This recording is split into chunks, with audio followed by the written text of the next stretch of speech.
Buenos días. Explicaré hoy a Heráclito de Éfeso, que tal vez nació el año 544 a.C., aunque según cuenta Apolodoro, pudo ser el año de la Olimpiada 69, lo que le situaría hacia el 504 a.C. En todo caso, es de la segunda mitad del siglo VI.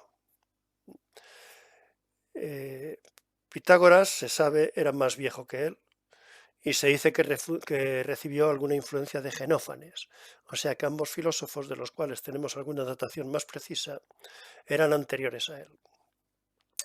Se le llamó el oscuro, el adivinador, debido a que sus ideas eran difíciles de entender y desde luego él no se esforzaba lo más mínimo en explicarlas. Era un hombre desdeñoso y altanero. Con esos apelativos, el oscuro, el adivinador, más algunas anécdotas a propósito de su persona que se conservan, comprendemos su aire de superioridad. Por último, Heráclito no debió cumplir muchos más años de los 60. Con esto ya tenemos situada su biografía, el tiempo en que vivió y unas notas que vendrán bien acerca de su carácter, vendrán bien para entender un tanto su filosofía.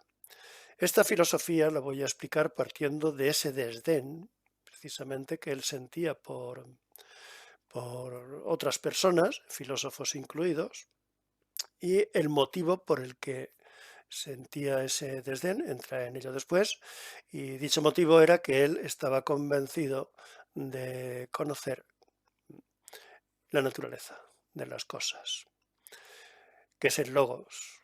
Explicaré en qué consiste el logos para Heráclito. Estos serán los tres pasos: desdén por sus contemporáneos, el motivo al que se debe, la naturaleza según él, el logos, y la esencia del logos según Heráclito. Comienzo. Censuró Heráclito a Hesíodo, a Pitágoras y a otros muchos porque tenían muchos conocimientos, habían adquirido saber de muchas cosas, pero él dice que el conocimiento de muchas cosas no ayuda a tener inteligencia, comprensión de las mismas, según una cita que nos ha llegado de Diógenes Laercio. Este defecto, pensaba Heráclito, es extensible a la práctica totalidad de los hombres. Juzguen ustedes mismos si podía o no tener razón. Los hombres, dice, son todos ellos, casi sin excepción, fabricantes de un entendimiento personal, individual, que es superficial y engañoso. Y ese conocimiento personal y superficial les impide conocer, o mejor dicho, reconocer la verdad común a todo, una verdad que es única. Esta verdad les sería accesible, podrían entrar en ella si abandonaran ese ensimismamiento en que viven encerrados. Los hombres, la práctica totalidad de ellos, se parecen a los individuos cuando están soñando. Cada uno sueña su sueño subjetivo, nadie puede soñar el sueño del de al lado. Cada uno está encerrado en su subjetividad sensible. Y prefieren seguir así, rodeados de imágenes que cada uno percibe en exclusiva. Abandonar ese sueño subjetivo, salir de la individualidad, sería despertar al logos común, a la constitución real de las cosas. Pero ellos prefieren seguir sin saber oír y sin saber hablar, dice Heráclito en uno de sus fragmentos. Pues bien, Heráclito creía hallarse en posesión de esa auténtica naturaleza de las cosas, del logos, que le costaba mucho promulgar, comunicar a otros, pero no por la dificultad de la cuestión, no por la dificultad de la constitución misma de la naturaleza, sino por causa de la resistencia obstinada, particularista, individualista, de los hombres, que no estaban dispuestos a salir de su subjetividad. Dijo que ese logos de las cosas, la constitución de la realidad, es como la tensión del arco a punto de disparar la flecha. Una metáfora extraordinaria que lo explica bien. En esa escena, el arco a punto de salir de la flecha, hay dos fuerzas que son contrarias. Por un lado está la cuerda que se tensa y por otro el brazo que sujeta esa cuerda. Si falta una de las dos fuerzas, si cualquiera de ellas se esfuma, entonces el conjunto se destruye.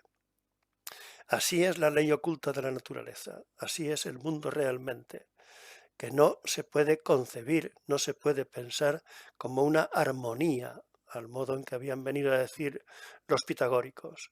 Dice él que la guerra es padre, en griego guerra, polemos es masculino, luego la traducción correcta es decir que es padre y rey de todas las cosas. A unos los hace dioses, a otros los hace hombres, a unos los hace esclavos y a otros los hace libres. Esto dice literalmente uno de sus fragmentos también. Entre los opuestos es posible entonces pensar alguna armonía. Lo que impera es la discordia. Pedir que cese la guerra, como hace Homero, ojalá acabe la guerra entre los dioses y entre los hombres, dice Homero. Pues bien, decir esto equivale a pedir que lo real se destruya, equivale a pedir la aniquilación de la realidad. Objeta Heráclito, eso no se puede pedir. Pese a que no pueden reconciliarse, sin embargo, los opuestos en conflicto, en lo que consiste el mundo, los opuestos en guerra, no están separados.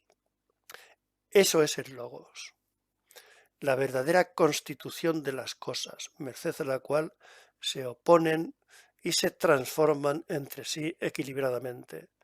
El mundo es fuego. Esto todos lo han oído hablar a propósito de Heráclito.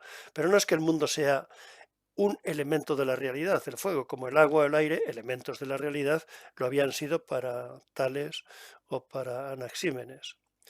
No, el mundo es fuego, esto es más bien una metáfora. Quiere decir que lo que existe solo existe consumiendo y destruyendo. Heráclito con esto concibió una idea genial, a la vez que una idea inquietante. Brevemente, lo podemos decir en una sola palabra, concibió la idea del cambio. Pero, ¿qué clase de cambio? El mundo había sido visto hasta él como un enorme edificio estable a través de sus transformaciones. Las transformaciones sufridas por el mundo, no eran más que reajustes, modificaciones, restauraciones en realidad de la realidad básica, de la estabilidad de esa realidad básica. Y la filosofía consistía para ellos en la investigación del material del que está hecho el mundo. Pero esta consideración, esta forma de ver las cosas, que es incluso hoy natural para muchos, fue algo que Heráclito despreció. Para él no había edificio, no había estructura estable y no había cosmos. En el mejor de los casos, dice en otro fragmento de los que conservamos de él, en el mejor de los casos, el cosmos es una pila de basuras amontonadas al azar. El mundo, la realidad, es la totalidad de los sucesos, no es la totalidad de las cosas. Es lo que sucede, lo que cambia, pero sin algo que cambie. Sí, así se puede decir. Todo fluye como un río. Lo real no es creación de ningún dios ni de ningún hombre, sino que es y será siempre fuego eterno. Destrucción y nacimiento de cosas. Fuego eterno que se extingue según medida y según medida se enciende. La comparación con el río, en otro fragmento dice que no puedes bajar dos veces a las aguas del mismo río. Claro, la segunda vez ya no es el mismo río, o mejor dicho, la segunda vez el que baja ya no es el mismo. Todo cambia, nada permanece, todo fluye. La comparación con el río, sin embargo, parece aludir a una cierta regularidad del cambio que afecta a las cosas. Las cosas, al menos algunas de ellas, por ejemplo una roca, un caldero de bronce, pueden ser estables momentáneamente, pero pronto o tarde terminarán por cambiar, por dejar de ser lo que son. Y su transformación habrá de contribuir a mantener el equilibrio de los procesos, de los contrarios. La alusión al fuego, en cambio, no es una comparación. El fuego no es la sustancia del mundo, como he dicho hace unos minutos, como lo fue el agua para Tales o el aire para Anaxímenes. Es la fuente continua de los sucesos. La creencia vulgar entendía que el éter, fuego brillante que circunda el mundo, y así se puede entender que se pensaba entre los pitagóricos, el éter, digo, era divino y originaba las almas. Heráclito pudo extraer de esa imagen la idea de que el fuego ejerce el control de la materia. Del círculo del éter ígneo proceden la lluvia y el rayo. Del mar asciende la humedad hasta él. Por otro lado, como había mostrado Genófanes, el mar se transforma en tierra y la tierra en mar. Fuego, mar, tierra. Los cambios entre las tres masas se hacen ininterrumpidamente, pero la cantidad de cada una es más o menos siempre la misma. El logos o proporción no varía.